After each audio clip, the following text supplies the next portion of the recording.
Welcome to the Faerie Tales Podcast. My name is C. Michael McGannon, and you're listening to a Monster Guys podcast presentation. Stay tuned after tonight's story for a discussion about the topic. Now, please enjoy this original fairy tale, The Owlman, written and narrated by D.C. McGannon.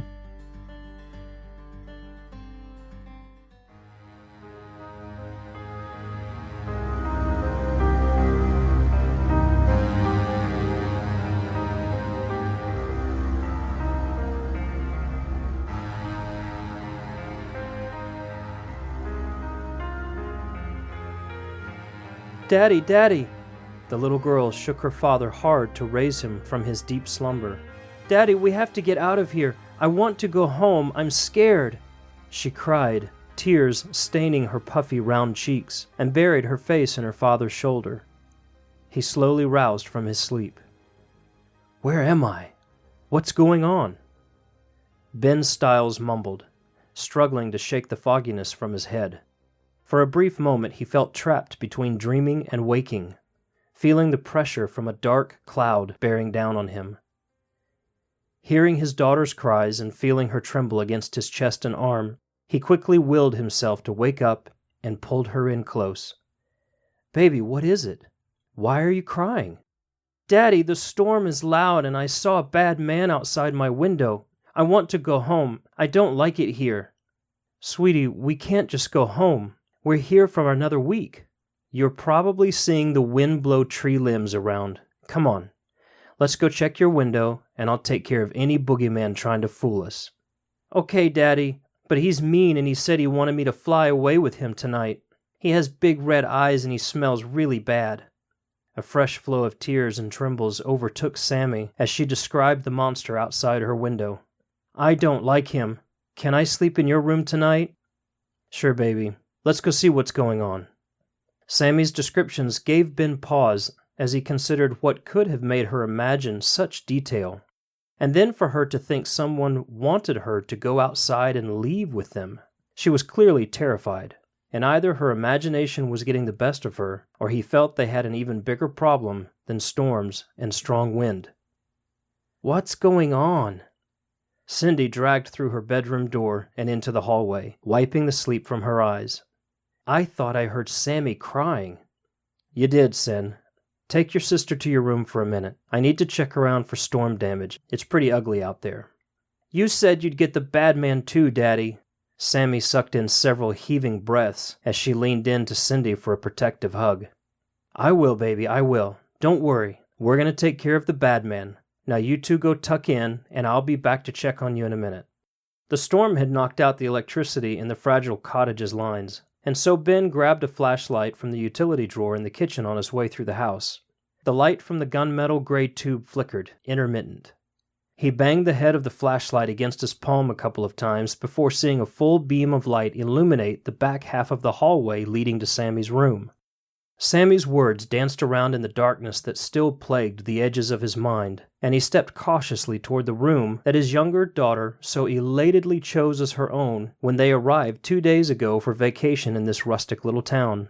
This was a chance for them to get away for a spell after what had happened to their mother. It was a burden no child should have to bear, and Ben knew they all needed to let some healing begin. They needed the fresh air, the countryside, and to leave behind the hum and buzz of the city and all its plastic life and synthetic lights. In this moment, Ben wished he had a few more of those modern lights over the struggling old torch he held now. He stepped into the room and took it all in from the doorway. There was no doubt that the rain was making a mockery of this side of the house, blowing hard against the outer wall and windows. It would be no small miracle if they found all the tiles and shingles in place on the roof and overhangs the next morning. He would have to call management early in the morning, he was sure. Ben moved toward the window that was taking the greatest beating from the sheets of rain that pounded down hard. He squinted hard only to see what he suspected. Branches shifting and shrubs brushing against the small cottage walls in a discordant orchestration of percussive anarchy. He turned his attention to the other window in the room and rubbed a circle of fog away with his flannel, gazing across the field stretching far away from the backyard of the property. It was quite a sight for a stormy night. He could make out the aged wooden posts wrapped in rusted barbed wire before his eyes landed on the most prominent structure in the little town. The one anyone could see from any location in the town, the rustic stone church. The archaic watchtower casting its own gaze over the field. The church was storied to have been shelter for many fleeing the toils of war in times past, and provided a nifty afternoon visit for the sake of history and musty memorial to tourists, an afternoon Ben intended for he and his girls later in the week. A flash of lightning startled Ben further out of his sleepy daze, and he gasped as he watched the church, seeing what looked like a human figure standing high upon one of its spires that jutted upward in the night sky. There was a glow like two eyes looking back at him, and he felt something press against his soul. A second flash of lightning convinced him of the trick his eyes were playing on him, and Ben was sure his tired haze made much more out of the flagpole that swayed in the wind atop the church's tower than it should have. He took a deep breath, shook his head hard, and steadied himself against the windowsill. The flashlight had flickered out again, and so he popped it hard against the palm of his hand once more, bringing the shine to life against the window that framed the church. Immediately, he dropped the flashlight and scrambled backward as a shadowy figure scolded him with two huge, round eyes appearing in the window. A rotten stench permeated the room, filling the space quickly. The weight against him that he felt when waking earlier had returned. It was a physical weight that kept him motionless for a moment, as well as an emotional heaviness that caused him to feel a deep sense of dread, depressing and fearsome. Just as fast, the shadow and the smell swifted away with another round of lightning and wailing wind. The hiss that drove through the room sent a chill through Ben as he reached for the flashlight. Frantically, he swept the light across the now again foggy window. Nothing. No shadow, no figure, no eyes, and the stench had dissipated, replaced by the decades-old earthy stucco aroma that was included at no extra charge with the rental. His mind replayed the images, trying to decipher them as real or imagined. Imagined. Definitely imagined. Ben scolded himself for letting his daughter's fear get the best of him. He fluffed her pillow and straightened her blankets once more. For whatever good that was, she most certainly would be sleeping in his room tonight. The storm had left by the morning. Stepping out onto the modern wooden patio, Ben breathed deep the country air, clean and invigorating. He took note of how quiet it was, everywhere. It was still a weekday, and Ben found it odd that there was silence in the town for as far as he could hear. He took a peek at the church and its tower, and for some unknown reason shuddered at the thought of it. Maybe we won't do that historical tour after all, he thought to himself. Daddy, I'm hungry. A small voice broke the silence from behind him. Well, let's get some honey in that baby bear's tummy then. He picked Sammy up and spun on his heels as she giggled, and he lowered her into a snuggly morning hug. Come on, Boo. Let's get some breakfast. Cindy was already helping to get drinks, napkins, and utensils when they walked back inside.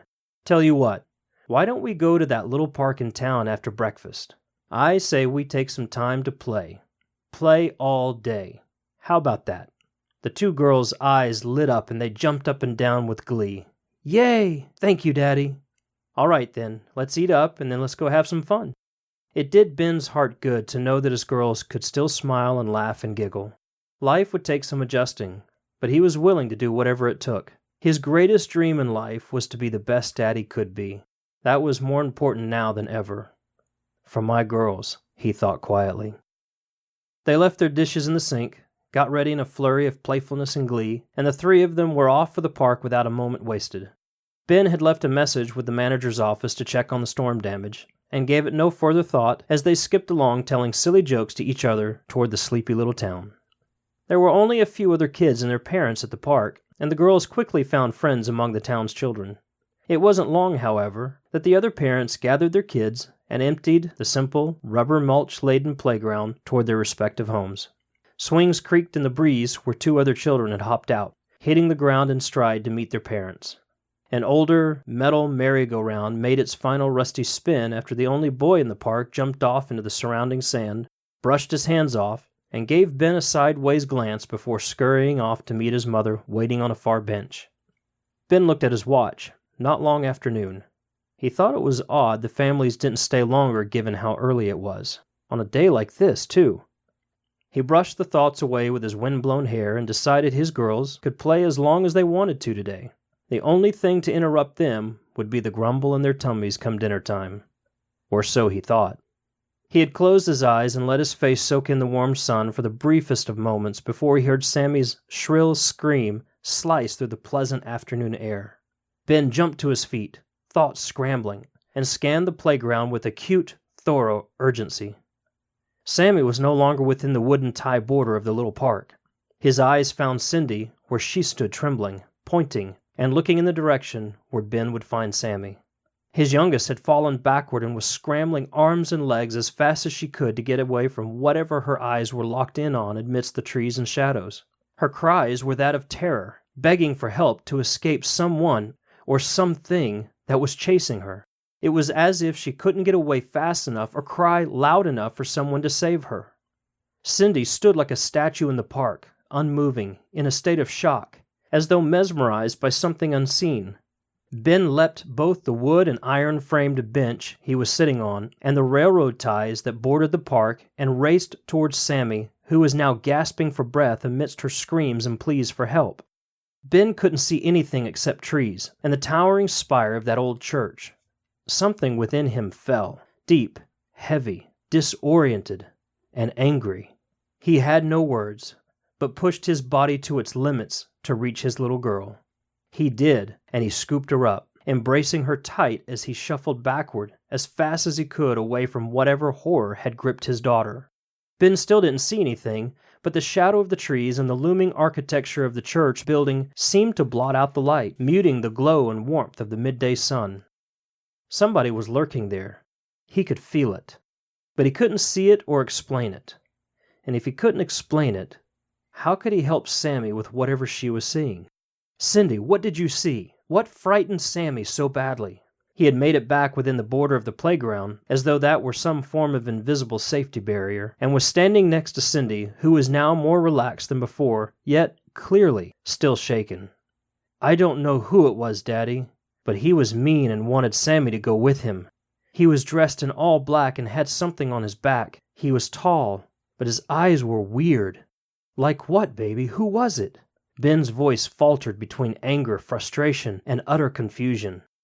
Daddy, I don't know. Like he had on some kind of mask with glowing eyes or something. I couldn't move. I was so scared. Why did he want Sammy to go with him? Ben hugged his daughter tighter as he drew Cindy in close.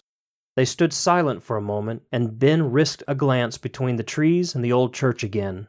Once more he could feel pressure in his chest, and it was as though someone was watching them. Come on, girls, we're going to the police station. Someone needs to report this. The police station was bustling with more excitement than Ben would have expected from any small-town police department, especially for being in the middle of the week. A kindly, older woman was trying furiously to answer the buzz of calls that were coming through, and she looked up at Ben and the girls and tried to smile. Sir, please have a seat over there and someone will be right with you. As though Ben didn't even hear her, he interjected. I need to speak to someone about a stalker by the old church. Is there someone I can make a report to? The entire station grew immediately silent, and Ben felt all eyes on him. A sergeant on duty was passing through and overheard Ben in the midst of the other complaints and worries being shared by townsfolk. Sir, do please calm down, and if you would... Ben interrupted, making a further withdrawal against the sergeant's patience. There's a man stalking my daughters at the old church. It happened last night at the vacation cottage we're staying in, and it happened again today while we were at the playground. Something needs to be done about this. Ben's voice began to raise in pitch and intensity, surprising even himself. Sir, I need you to calm down, like I was trying to say before you interrupted me. The officer allowed a moment between his words to be sure he wouldn't be interrupted again. We have a number of incident reports being filed right now. Your matter is of great concern to us, but so are the absence of birds, the cattle mutilations, the stolen and then returned tribe of goats, and returned in a very different location, if I might add, and Miss Withers reported sightings of someone outside her window last night.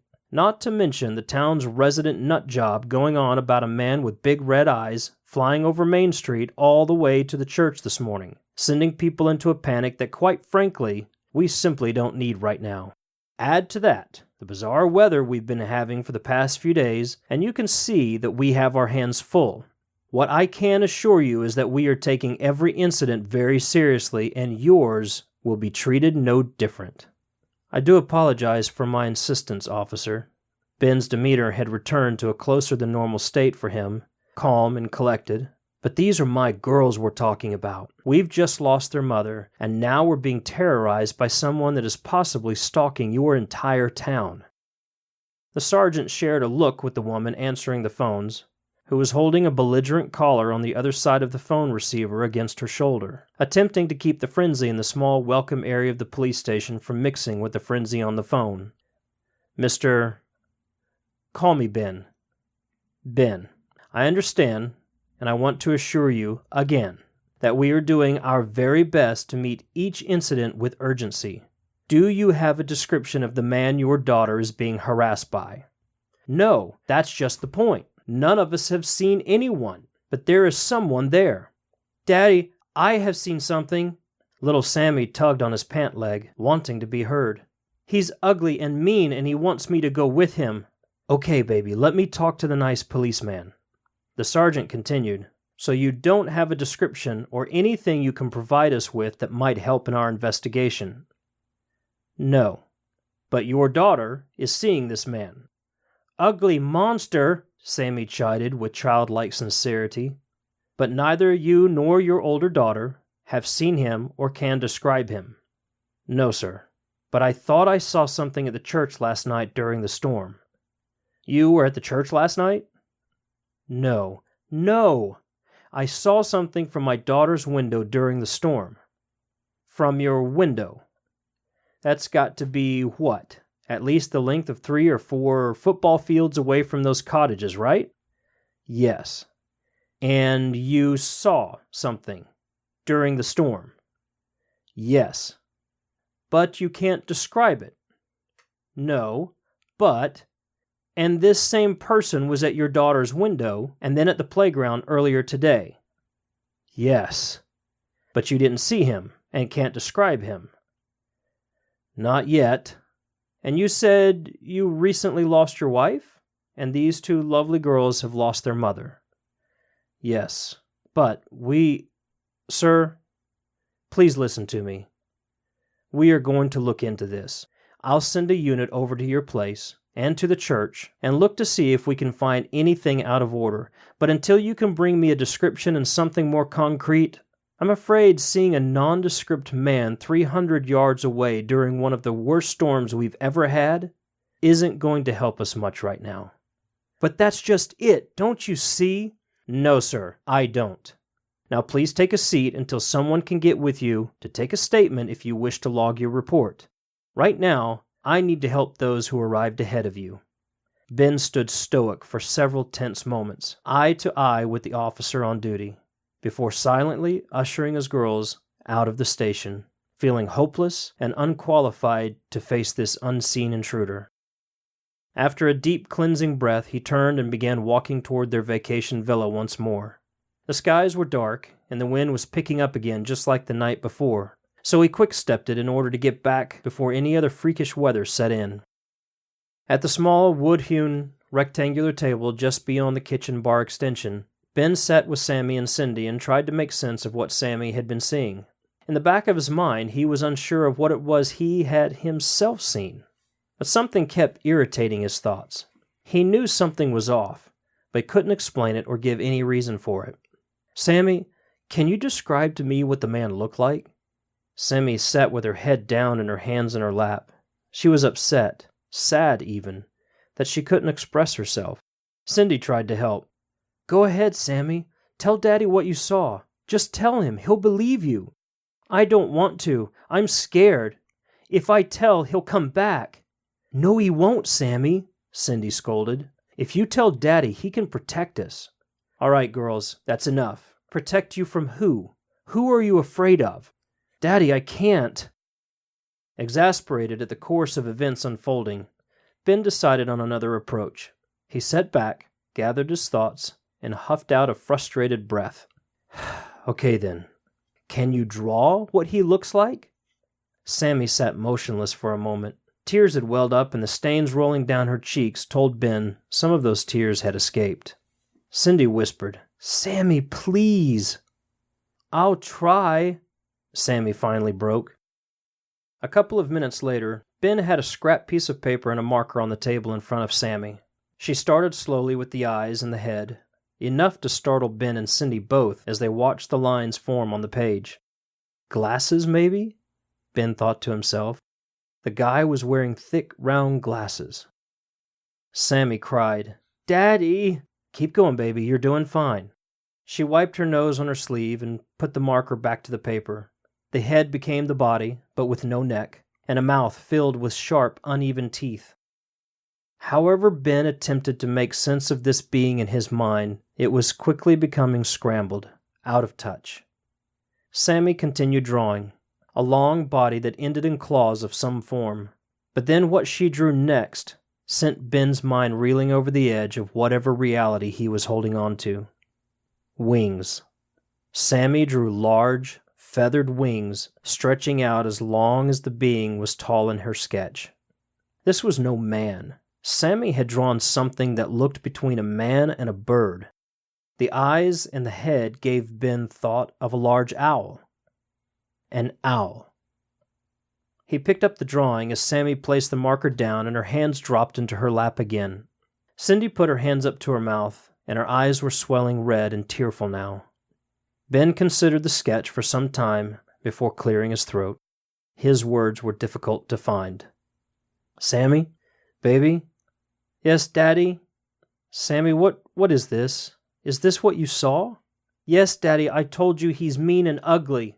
"Sweetie, is this a costume he was wearing or something?" "No, Daddy. His wings worked. After talking to me, he flew up in the air and disappeared." Silence sucked all the remaining life out of the room. Ben could only stare at the paper. "Did you see this too, Sin?" "Part of it." "What do you mean?" "He would only let me see his eyes, and told me if I said anything he would fly away with me, and then he disappeared." "So he spoke to you?" "I could hear it in my mind." "So not like we're talking to each other now." "No, Daddy, but I swear it's enough." Ben's command was quiet, but his word planted with authority. "Daddy," Sammy broke through her tears, "I said enough." Silence. Then, compassion. "Girls, I understand it's been hard. Losing Mommy was more than any of us could bear." Ben tried to keep his emotions in check. "But we have got to stick together. I don't have all the answers, but this isn't it." "But, Daddy, it's real. I saw him and he wanted to take me away." "Baby, stop. Please." Ben buried his face in his hands and rubbed his eyes, hoping that it would all go away when he reopened them. "This is a monster that you drew, and sometimes we make believe in our mind in order to help the hurt we're feeling in our heart.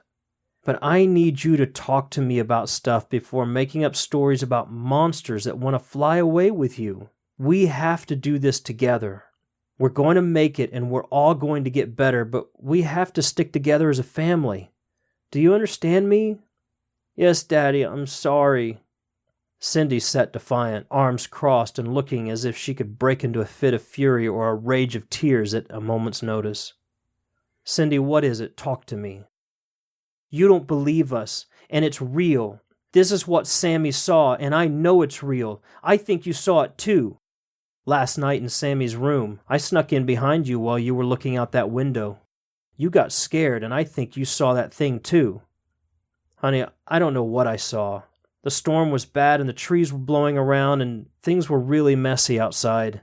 I'm pretty sure I didn't see any monsters, though." "Pretty sure? Well, whatever scared you made you drop the flashlight and fall down."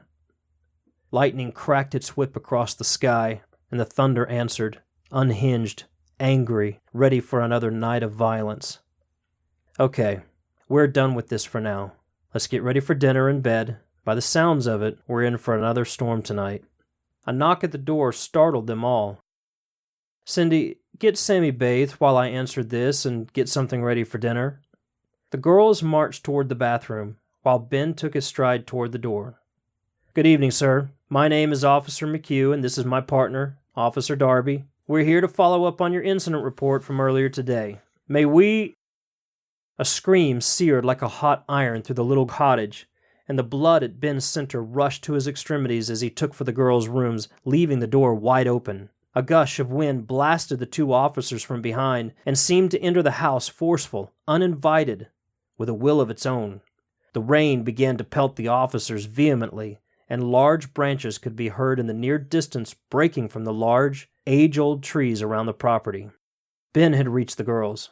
"What is it?" he exclaimed. "What's going on? Are you two all right?" "Daddy! Daddy, it's back! The monster is back and he wants to hurt us!" "Girls, I thought we agreed." "Oh my God! My God!" Ben heard the officers at the door begin to shriek and scramble in what sounded like a fight for their lives. Then he heard gunfire. One shot, then two. Then what sounded like something, or someone, was thrown into the side of the house. "Get out of—" And that was it.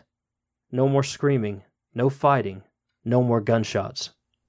Ben had instinctively huddled the girls down on the floor under the umbrella of his arms, hoping, praying, that whoever the offending person was at the door didn't survive and that he would soon see the officers round the corner with news of safety and a message of all clear. Nobody rounded the corner, and the storm had died down enough that a hush had fallen over everything. It was an eerie hush, not simply the absence of sound, but more like a vacuum that had consumed anything that was audible. Ben sat crouched for another few minutes, his girls firmly within his embrace. When he felt like it was safe enough to venture out of the room, he slowly rose to his feet and carefully stepped in the direction of the front door. The door remained open, and as he approached, he saw Officer McHugh stretched out on his back among the small, ornate flower garden bordering the pathway welcoming guests to the entrance of the quaint little house. He called out, "Officer? Can you hear me? Are you okay?" Officer McHugh stirred slowly at first, but then suddenly jumped to his feet, as if in a frightful remembrance of the fight for his life he was engaged in only minutes earlier. He raised his pistol and yelled out, "Stop, or I'll shoot! Let her go!" Ben pressed himself against the entryway wall for fear of his life. Don't shoot! It's me, Ben! I'm unarmed!" The disoriented patrolman shook the strain from his mind and called out, "Ben, sir, please go back inside the house and lock your door. Help is on the way. Do not come out until we give you the all clear. Do you understand, sir?" Yes. Ben reached across the cheaply laid tile floor and pushed the door with the tips of his fingers as best he could. Scooting closer to the door to grasp it fully, he kept his head low, but gathered a vision on the front porch that concerned him. With the shadows and light that was being cast by the moonlight, Ben wasn't sure if what he was seeing was a pool of blood mixed with dirt and plants from the garden bed, or if it was storm damage mingled with rainwater. It glistened an odd sheen that gave him pause as his mind constructed the worst possible scenario. Quickly, he threw the door closed and shifted the latch at the top of the door while simultaneously clicking the knob lock in one swift movement. He raced back to the rooms and instructed his girls as calmly as he could to get their bags and gather their belongings. They were leaving. Tonight. "Why, Daddy? Is the monster here?" "Just get your things, baby doll. We need to go home tonight. There's been an accident." "What accident? What has happened?" Cindy's belligerence from earlier now turned to worry. "Just do as I asked. We're leaving now." In no time, Ben and the girls had their things packed and were dressed and ready to go. A quick glance through each room told Ben they had what they needed, and he ushered Sammy and Cindy out the back door, across the wooden patio, and around the side of the house closest to the driveway. An ambulance and 2 other police units were now in the front yard with police tape and a gurney and white sheets that seemed to be soaked with dark stains that were spreading side to side. It was relatively easy to sneak past everyone who was diligently involved in cleaning up, investigating, or simply standing in shock and horror at the scene they had encountered. Ben noticed the police sergeant from the station, but was unsure if the officer saw him as well. Ben buckled the girls in as quietly as he could, and with a rapid series of motions, fired up the ignition, threw the car in reverse, and zipped across the side yard onto the street, traveling away from the emergency vehicles and the scene in front of their once serene and hopeful getaway. He could see the sergeant in his rear view jogging down the street after him, waving his arms and yelling something that Ben was sure were instructions to return. "Fat chance, buddy. If you want me, come to the city and find me." His hushed tones didn't escape the girls. "What's wrong, Daddy? Who's fat?" Sammy was as innocent as a child could be, and Ben would be tireless in his efforts to keep her so for as long as he could. "It's okay, baby. I think they got the bad guy and we just had to leave real fast." Cindy scoured a fiery look. "Told you so. You two close your eyes and try to sleep for now. We've got a long way to go before we get home."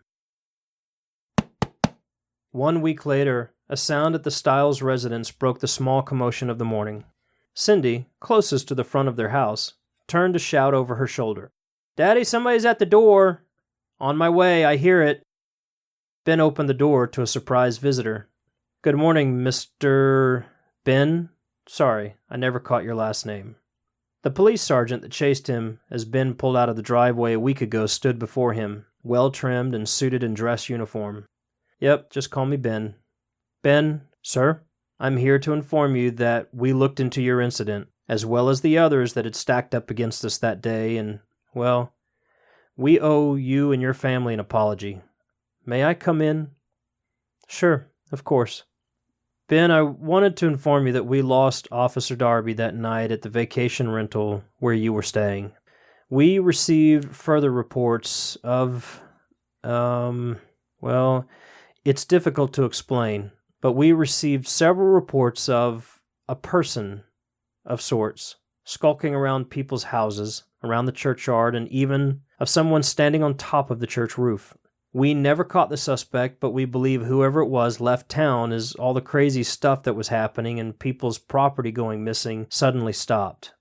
I just wanted to apologize if it seemed that we didn't take you seriously enough or if you felt disrespected in any way by us and our town." "Well, I appreciate it, but it doesn't seem like you'd travel all this way just to apologize to me in person." "No, sir, I didn't. In fact, I wanted to ask if I could speak with you and your girls to see if there was any type of description that you could provide us of what you or your daughter saw that day. I'm not sure I want me or my girls reliving that all over again. Is it necessary? Could you have just sent me an email?" "Yes, sir, but no. I'm sorry to bother you. We didn't really want these descriptions getting out electronically. So we're following up in person with anyone we feel may have information." "What descriptions?" The officer hesitated, then allowed his head to fall, eyes to the floor. He slowly reached into his jacket pocket and pulled out a folded piece of what looked like dirty scrap paper. He opened each fold with a care that seemed it would take an eternity to fully reveal whatever was inside, as though he didn't want it opened again. "Like these descriptions, sir."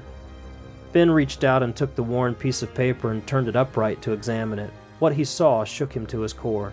He trembled and felt his heart begin to race. Sketched on that overanalyzed piece of paper was a drawing of what his own Sammy had drawn just a week ago. Only this one was as though a teenager or an adult had provided the sketch instead of a small child. He looked behind him to see Sammy and Cindy standing there, watching, listening. Cindy was frowning, and Sammy's eyes were wide with worry. With a knowing look, the younger girl turned and ran off to her room. Ben turned his gaze back to the sketch, then handed it back to the officer. "Thank you, sir. If I have anything else to share, I'll contact you. I need to ask you to leave now. My daughters and I are late for a counseling appointment. Thank you for stopping by and for your kind apology." "Sir, if I may." "Officer, you may not. Now please, we must all be on our way. Good day to you, Ben. And to you, Sergeant."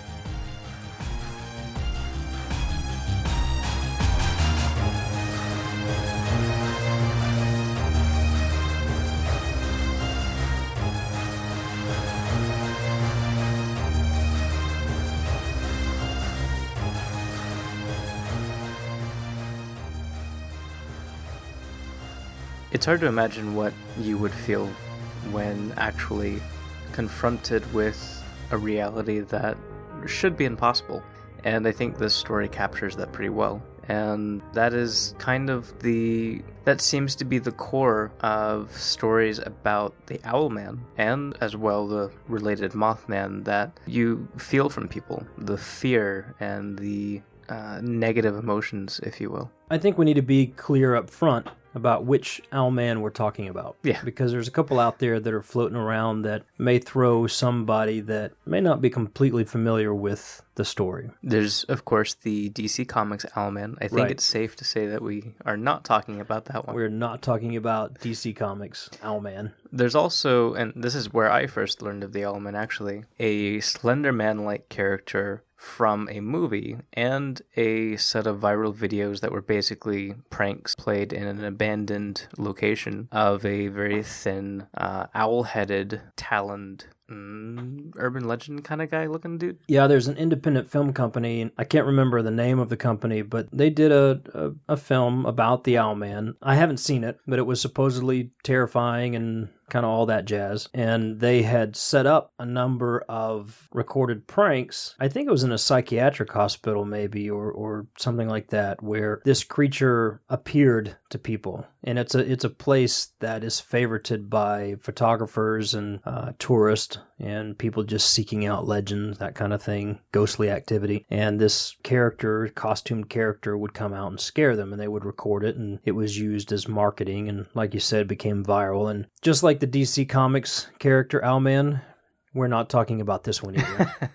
Yeah, although visually this one was pretty cool, and it's, it was a viral thing back when it first came out. I think it came out around the time that people were first doing those stupid evil clown pranks. Yeah, I was gonna before say, it got too out of hand. Yeah, I was going to say it reminded me of the clown pranks that you'd see in the parking garages and everything. But it was around that same time a few years ago before that got too crazy. But while I think the inspiration came from the actual Owlman, it is a very different creature altogether. Yeah, the story the creature that we're talking about is the Owlman, also sometimes referred to as the Cornish Owlman, and is supposedly an owl-like creature that, according to stories, was sighted in Cornwall, England. As a matter of fact, it was, I believe, April 17th, 1976, mid-70s, when this was first reported, this sighting of an owl-like creature that was sitting atop a church. And other reports have him standing in a tree, on a tree branch. And then there are other reports, we'll talk about this in a minute, but other reports have him showing up at campsites and a couple of different places. But it's an actual creature, bird-like man, that made appearance first to a couple of young girls in the mid-70s. And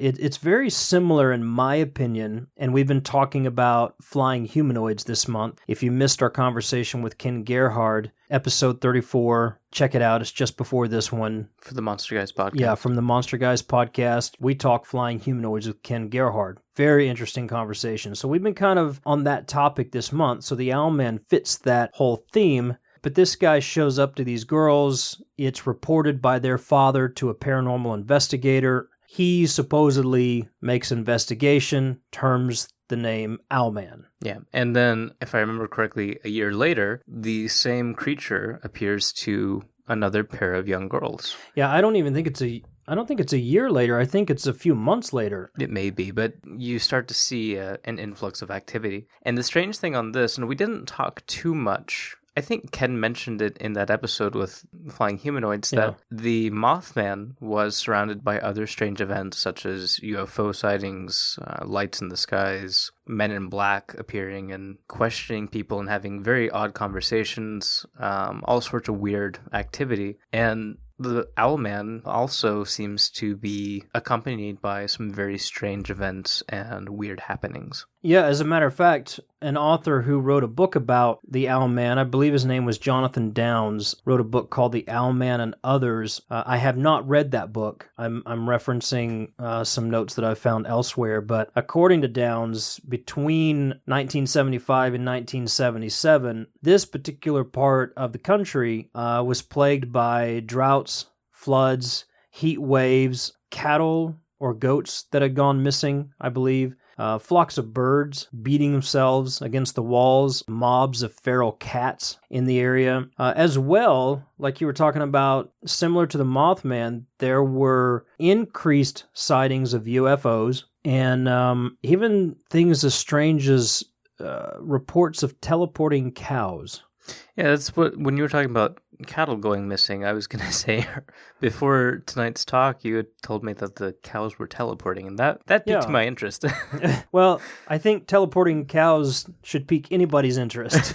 I don't know if... no matter what you believe about all this, teleporting cows is just... I get that stereotypical image of the saucer in the air kind of trying to pick up a cow, and maybe, a few miles away they accidentally drop it or something. Yeah.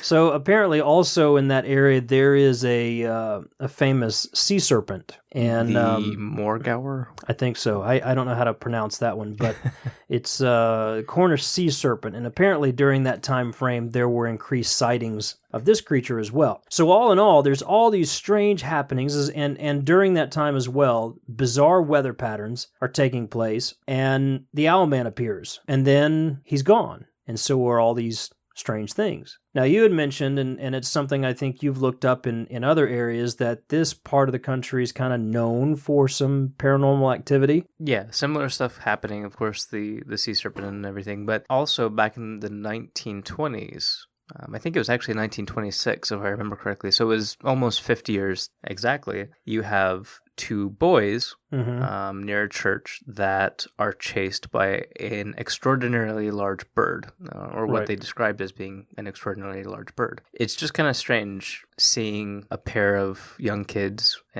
being chased by this thing, and then 50 years later, the same thing happening, and then not too long after that, the exact same thing happening again. Right, to two different pair of girls. Yes.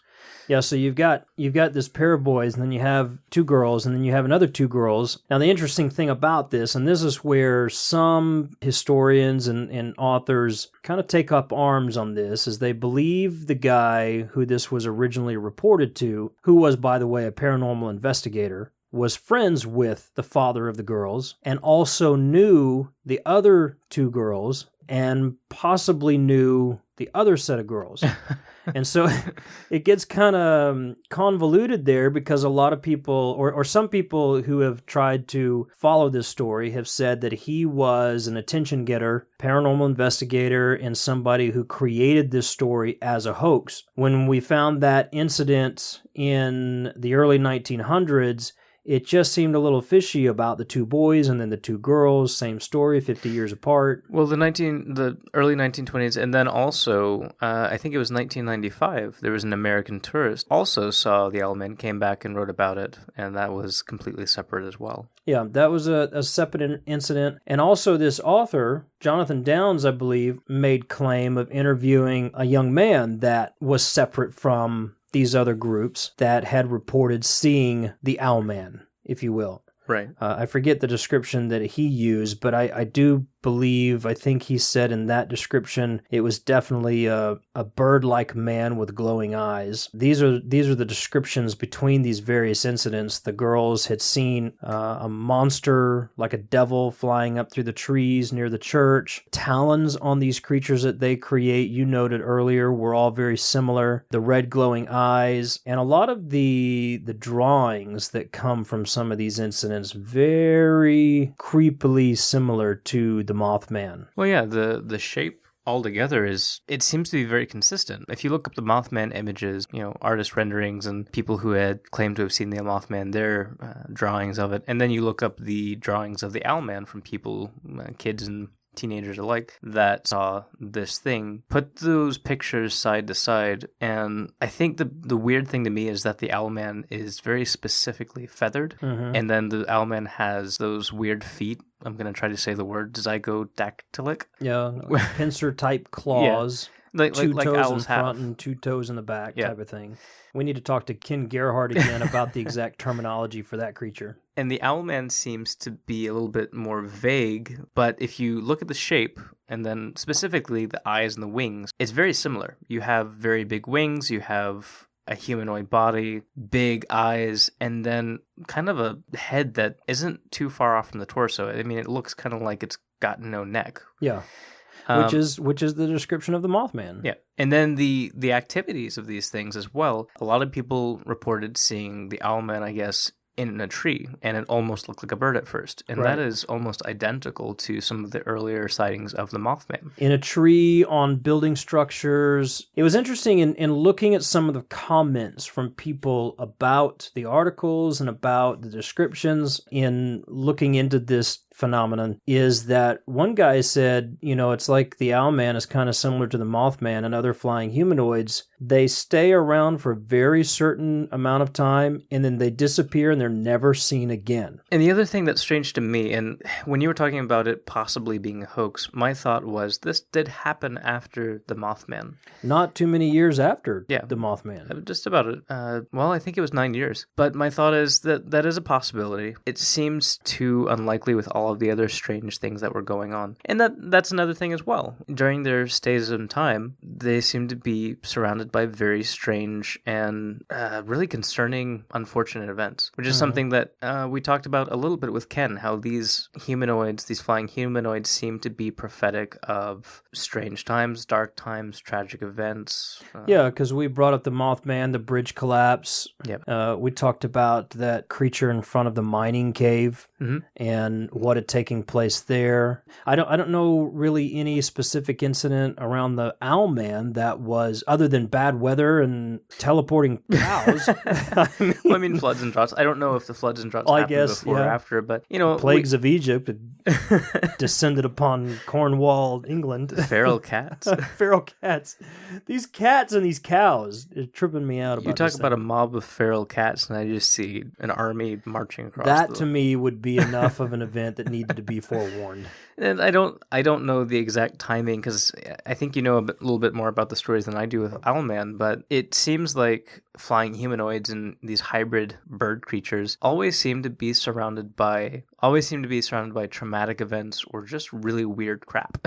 Yeah, a lot of it. Well, and the interesting thing about Owlman is that apart from this investigator back in the mid-70s who claims to have interviewed these girls, there's not a lot of information you can trace about it. He's said to have been a hoaxer. But apart from him, other sightings, not just in 76, but also I think in 77 and 78, I think something in 89, and then again in 95 by the woman from Chicago who wrote about her encounter. And then again in 2000, there was another report where you could hear like birds screaming coming from the church. And there have been other people who have said that's a common thing around those church grounds, is to hear the strange screaming of birds in that area. Now, obviously, churches, and if you look at the picture of the church where this supposedly took place, that's a perfect place for owls and birds to nest. And as we know, some birds and some owls have some pretty remarkable screaming.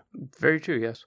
So there's all kinds of ways you can explain this, but what you can't explain away immediately is that there are real people who've had some very real encounters, just like the Mothman, just like that creature at the cave, the mining cave, and people around the world who've talked about encountering flying humanoids. And we don't understand it, we don't get it all, but we can't dismiss these encounters. Well, they're encounters, and again, like I said at the beginning of our discussion, they all have a very heavy emotional presence. Yeah. The Mothman seemed to emit this aura of sadness and despair.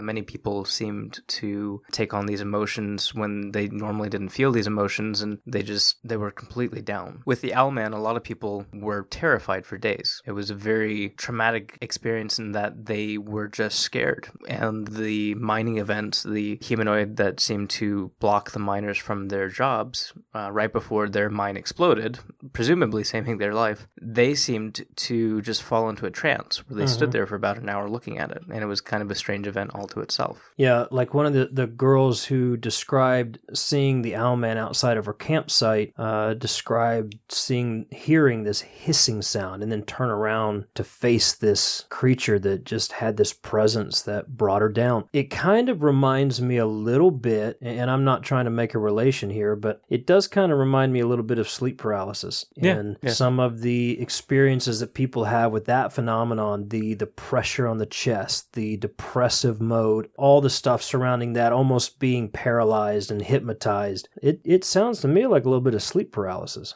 Yeah, and we've talked about infrasound in regards to some of these events recently, and I think that's another thought. Infrasound and sleep paralysis, while they are separate, they do have some almost overlapping symptoms. Yeah, they do. They do. And I think that's worth looking into a little bit. I think we're going to talk about that a little bit more later this month. Yeah. In an extra episode. But the Owlman, I wrote this story inspired loosely based on that mid-70s story that came out, but I incorporated elements from other encounters and other sightings, and then, of course, it's a little bit more fantastical with some of the elements there. But I kind of wanted to, it's kind of a creepy story. It's kind of a creepy encounter story, and I wanted to write a story to try to capture that without focusing necessarily on the monster itself. Leave that one to your imagination. Don't go watch all the viral videos, even though every single person who heard that is going to go watch the viral videos now. Hey, it's a cool costume. I don't want you to have the picture of the costume in mind